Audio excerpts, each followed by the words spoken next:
Hello বন্ধুরা, নিয়ে চলে এলাম ছোট্ট একটা মিনি ভ্লগ। এখানে দেখো আসামিস কী আছে সব কিছু আমি তোমাদের সঙ্গে একটু শেয়ার করছি। আসামিস পিঠে দেখো, এটা হচ্ছে আসামের বিখ্যাত পিঠে, যেটা আমরা পাটিসাপটা বলি। এটা সেখানে এইভাবে বানানো হয় চালের গুঁড়ি দিয়ে।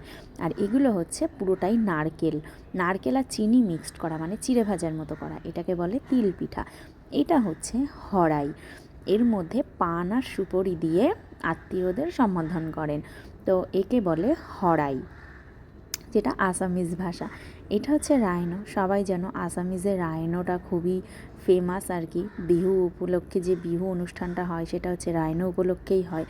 আর এটা হচ্ছে বাম্বো ফ্লুট, মানে আমরা যেটাকে বাঁশি বলি, এখানে হচ্ছে বাম্বো ফ্লুট।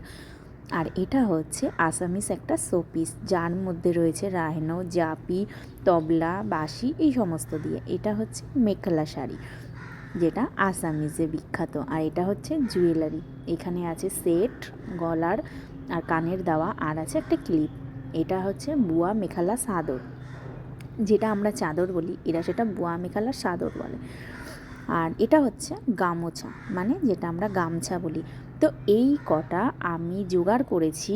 আমার পুচকেটার স্কুলে এক্সিবিশন আছে, আর ওখানে বলা হয়েছে আসামে কী কী বিখ্যাত, কী কী ফেমাস, কী কী জিনিস আছে, সেগুলো সমস্ত কিছু জোগাড় করে আনতে হবে। আর সেইগুলো আমার পুচকেটা ওখানে গিয়ে এরকমভাবে সাজাবে, সাজিয়ে এক একটা করে নাম বলবে।